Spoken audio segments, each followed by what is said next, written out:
Hay casas donde uno entra y siente paz, pero hay otras donde, sin explicación, algo pesa. El aire se siente cargado, el descanso desaparece.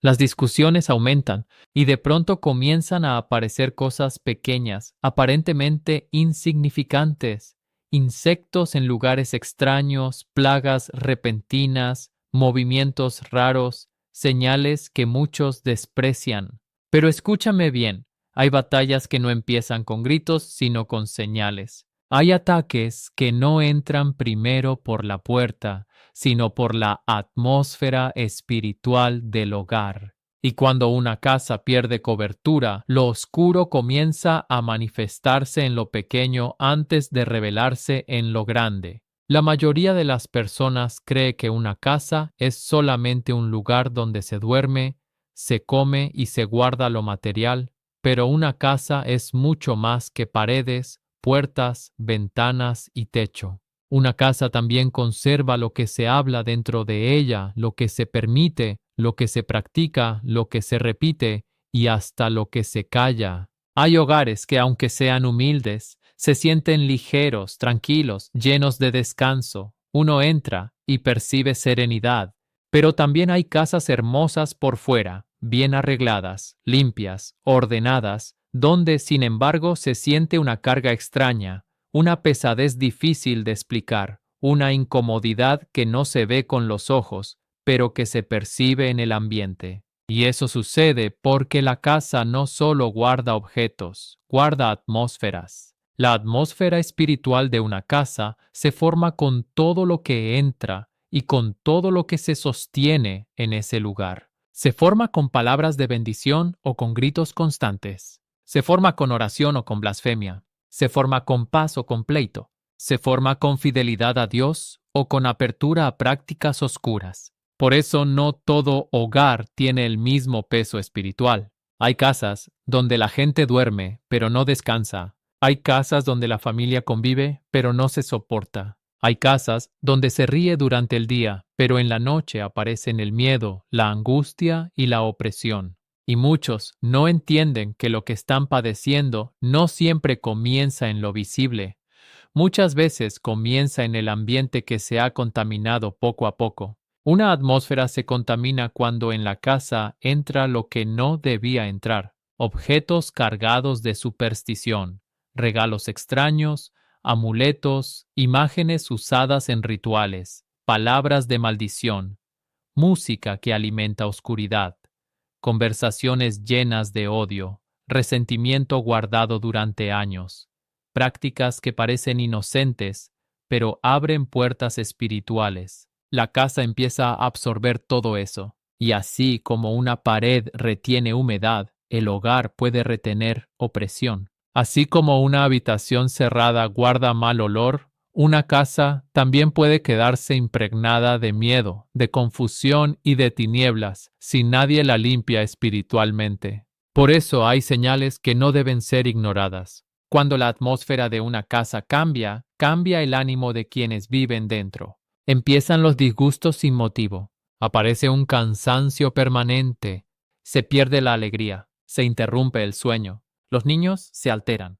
La pareja discute más. Todo se rompe, todo se daña, todo se atrasa. Y en medio de esa alteración comienzan a manifestarse pequeñas señales externas que parecen insignificantes, pero que están revelando un desorden más profundo. Lo pequeño comienza a hablar de lo invisible. La casa fue llamada a ser refugio, lugar de cobertura, espacio de descanso y de bendición. Pero cuando la atmósfera se altera, el hogar deja de sentirse como abrigo y empieza a sentirse como campo de batalla. Por eso hay que discernir lo que está pasando dentro de las paredes del propio hogar. Porque no basta con barrer el piso si nunca se limpia el ambiente espiritual. No basta con encender luces si la oscuridad ya fue tolerada. Y no basta con cambiar muebles o pintar paredes cuando lo que necesita ser restaurado es la autoridad espiritual dentro de la casa. Allí donde se restaura la oración, la paz vuelve. Allí donde entra la luz, lo oculto se desordena, y allí donde Dios toma su lugar, toda atmósfera extraña comienza a retroceder. Hay personas que se acostumbran tanto a vivir rodeadas de señales extrañas, que terminan llamando normal a lo que en realidad debería preocuparles. Ese es uno de los problemas más serios dentro de muchos hogares, la ignorancia espiritual. No porque la gente sea incapaz de entender, sino porque ha aprendido a justificarlo todo. Si escuchan ruidos raros en la noche, dicen que es la madera. Si sienten un ambiente pesado, dicen que están cansados. Si comienzan las pesadillas repetidas, dicen que fue una cena muy pesada. Si de pronto la paz de la casa se rompe, lo atribuyen al estrés, al trabajo, al dinero o al carácter de cada uno. Y aunque es cierto que muchas cosas tienen una explicación natural, también es cierto que no todo se puede reducir a lo visible. Hay señales que se repiten con tanta insistencia, con tanta carga y con tantos efectos alrededor que ya no deberían ser ignoradas. El problema es que muchas personas solo reaccionan cuando la situación ya está fuera de control. Mientras la señal sea pequeña, la minimizan. Mientras el malestar no sea extremo, lo toleran. Mientras la casa siga de pie, creen que todo está bien. Pero no entienden que muchas veces las crisis grandes son anunciadas por señales pequeñas. Lo extraño casi nunca llega de golpe. Primero se asoma, se repite, se instala poco a poco. Primero se altera la atmósfera, luego se altera el ánimo, después las relaciones, luego el descanso, luego la economía y finalmente la estabilidad completa del hogar. Y como no se discernió a tiempo, se permitió que lo que era una advertencia se convirtiera en una opresión constante. Hay casas donde todos dicen la misma frase, aquí ya no se siente igual, y esa frase no es pequeña, porque cuando un hogar pierde su paz, pierde mucho más que comodidad. Empieza a perder claridad, alegría, unidad y fuerza espiritual. Comienzan los pleitos por cosas mínimas. Se levantan sospechas entre la familia. Aumenta la irritabilidad. Los niños cambian de conducta. El sueño se interrumpe. Las enfermedades parecen no terminar. Todo se vuelve denso, lento, desgastante. Y aún así muchos siguen diciendo, no es nada. Ese no es nada ha mantenido a muchas familias dormidas mientras la oscuridad avanza silenciosamente. También hay señales físicas que la gente normaliza demasiado rápido. Insectos que aparecen de manera extraña, objetos que se rompen constantemente, focos que fallan una y otra vez en ciertos espacios, olores raros sin explicación, sensación de frío o pesadez en zonas específicas de la casa, mascotas inquietas mirando hacia un punto fijo, niños que no quieren entrar a una habitación, personas que se sienten observadas sin causa aparente. No se trata de caer en paranoia ni de ver demonios en todo, pero sí de entender que cuando varias señales se juntan, cuando persisten, cuando se acompañan de conflicto, de opresión, de angustia y de desgaste espiritual, entonces ya no conviene burlarse ni ignorarlo. La ignorancia vuelve vulnerable a una familia porque le quita discernimiento. Y una casa sin discernimiento se acostumbra al desorden espiritual como si fuera parte normal de la vida diaria. Se acostumbra a dormir mal, se acostumbra a discutir, se acostumbra a vivir con miedo, se acostumbra a la tensión, se acostumbra a la tristeza, se acostumbra a la pesadez. Pero una casa no fue creada para acostumbrarse a la opresión. Fue creada para ser refugio, descanso, cobertura y bendición. Por eso hay que despertar. Hay que observar. Hay que dejar de justificar cada señal extraña sin examinarla, porque lo que muchos llaman normal por ignorancia, otras veces es una advertencia de que algo está dañando la paz del hogar y necesita ser confrontado antes de que crezca aún más. Hay manifestaciones que la mayoría desprecia porque parecen pequeñas, pero precisamente así comienza muchas veces una advertencia espiritual. En lo pequeño, en lo repetido, en lo que parece insignificante a los ojos humanos. Hay personas esperando ver algo enorme para reaccionar, una señal escandalosa, un fenómeno imposible de ignorar, cuando en realidad muchas veces el aviso llega primero en formas discretas, insistentes y extrañas. Y entre esas formas, ciertos insectos, cuando aparecen de manera inusual, persistente y fuera de toda lógica normal, pueden ser vistos como una alerta de que algo en la atmósfera del hogar no está bien. No porque el insecto tenga poder por sí mismo, sino porque su aparición anormal puede estar revelando que hay un ambiente alterado, una contaminación invisible o una descomposición espiritual que comienza a mostrarse en lo externo. Lo importante aquí es entender la diferencia entre lo común y lo anormal. No se trata de caer en fanatismo. Si en una casa hay basura acumulada, humedad, comida expuesta o abandono, la presencia de insectos tiene una explicación natural. Pero cuando el hogar está limpio, cuando se fumiga, cuando se cuida, cuando no hay motivo evidente y aún así comienzan a aparecer insectos específicos en cantidades raras, en lugares extraños y con una frecuencia inquietante, entonces no conviene ignorarlo tan rápido, porque a veces lo visible se convierte en un lenguaje de advertencia. A veces la casa comienza a mostrar por fuera lo que ya se está moviendo por dentro. Hay insectos que aparecen alrededor de puertas, ventanas, camas, altares familiares, objetos concretos o rincones específicos, y eso debe llamar la atención, no desde el miedo, sino desde el discernimiento. Porque la señal no siempre está solamente en el insecto, sino en su insistencia, en el lugar donde aparece y en lo que empieza a suceder al mismo tiempo dentro de la casa. Si junto con esas manifestaciones comienzan las pesadillas, la ansiedad, la división, la irritabilidad, el cansancio inexplicable, la sensación de ser observado, los conflictos continuos o la pesadez espiritual, entonces ya no se trata solo de matar insectos y seguir como si nada. Hay algo más profundo que necesita ser examinado. Muchas veces, cuando una atmósfera espiritual se altera, la creación alrededor comienza a reaccionar de maneras extrañas. No porque cada movimiento sea sobrenatural, sino porque el desorden espiritual también deja huellas en lo natural. Lo que está escondido busca manifestarse. Lo oscuro rara vez entra haciendo ruido desde el principio. Casi siempre se anuncia en señales pequeñas, repetidas, incómodas.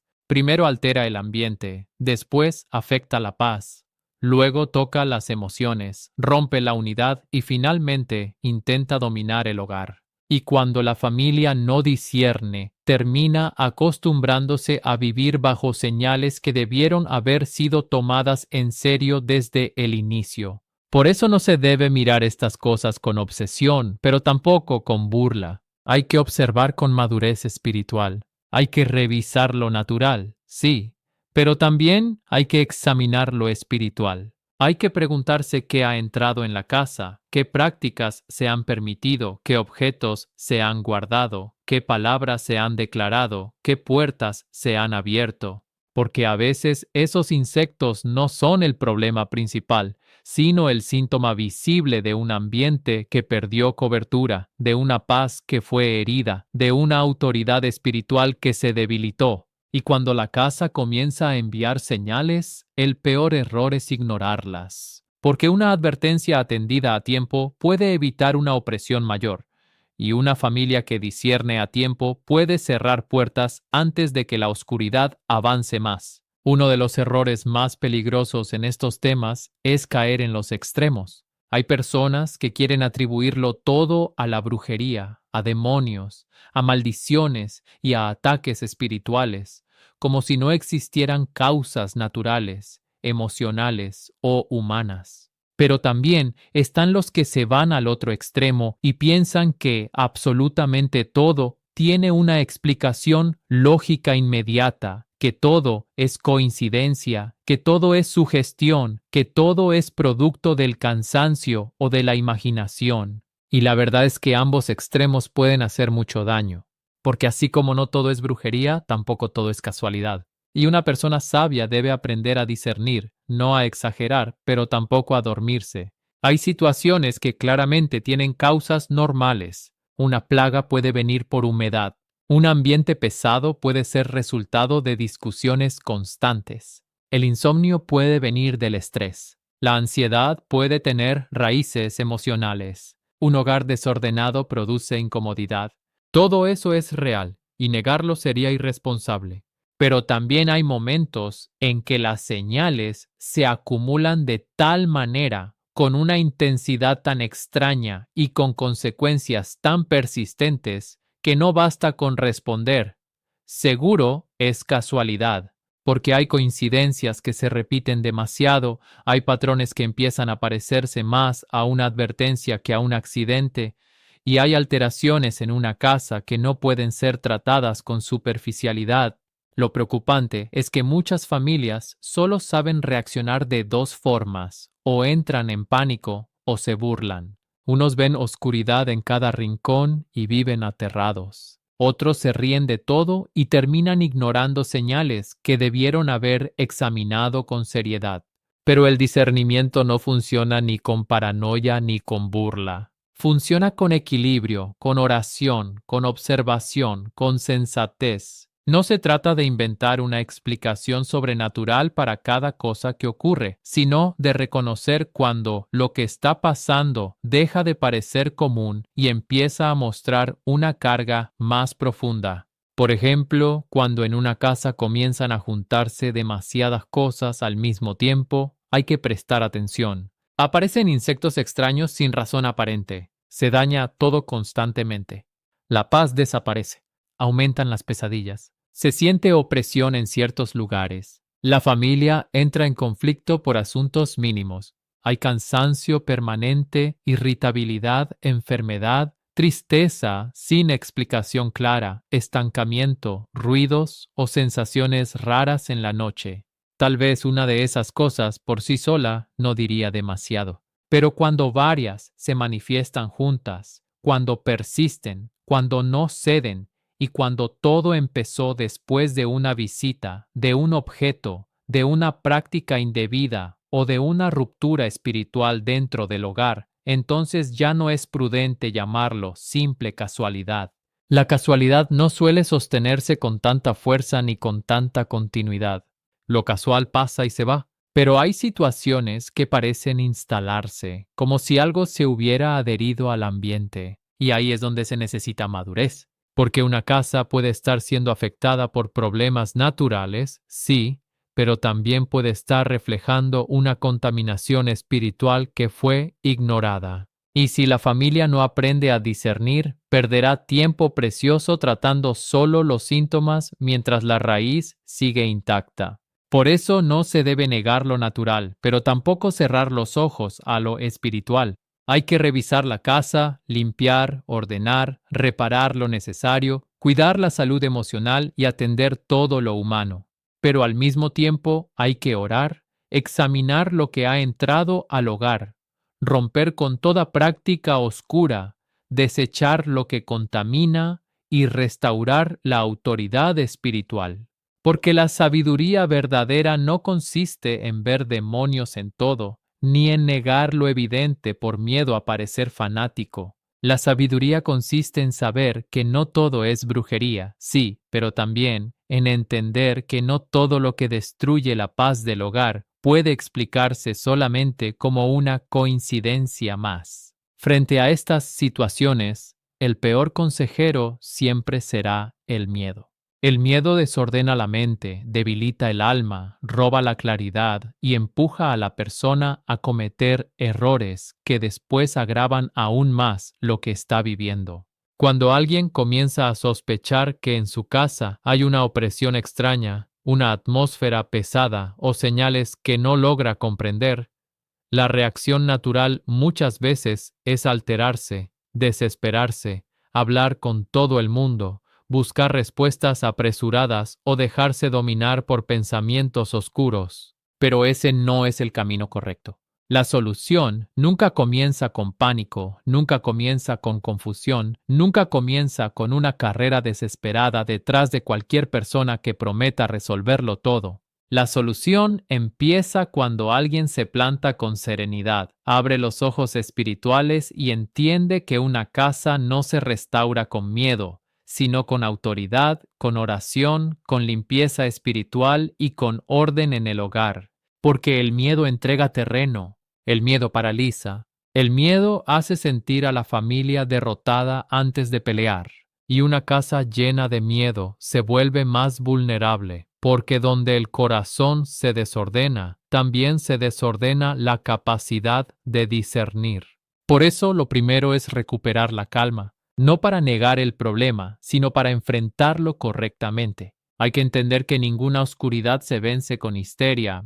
Lo oscuro se confronta con firmeza, con convicción, con fe y con determinación espiritual. La oración es fundamental porque restablece la presencia de Dios dentro del hogar. Una casa donde no se ora se enfría, se descuida espiritualmente y poco a poco pierde cobertura. Pero cuando una familia vuelve a levantar oración, algo comienza a cambiar. La oración limpia el ambiente, rompe la pesadez, ordena el corazón, fortalece el espíritu y devuelve autoridad a quienes viven allí. No se trata de repetir palabras por costumbre, sino de orar con fe, de bendecir cada habitación, de presentar la casa a Dios, de declarar que ese lugar no le pertenece a la confusión, ni al miedo, ni a la opresión, sino a la paz de Dios. Junto con la oración, también debe venir la limpieza espiritual. Y eso significa revisar con sinceridad qué cosas han entrado en la casa. Hay hogares que quieren paz, pero guardan objetos que representan lo contrario. Hay casas donde se pide bendición, pero se conservan amuletos, imágenes usadas en prácticas oscuras, regalos sospechosos, símbolos extraños, recuerdos de relaciones dañinas, objetos cargados de dolor o elementos vinculados a supersticiones. Todo eso debe ser examinado y, si contamina, debe salir. No se puede pedir luz mientras se sigue tolerando aquello que alimenta tinieblas. Y después viene el orden del hogar porque el desorden continuo también pesa. Una casa desordenada, sucia, abandonada o cargada de caos favorece una atmósfera de desgaste. El orden no reemplaza la oración, pero la acompaña. Cuando se limpia la casa, cuando se abren las ventanas, cuando se ordenan los espacios, cuando se quita lo roto, lo inútil y lo cargado, también se está enviando un mensaje.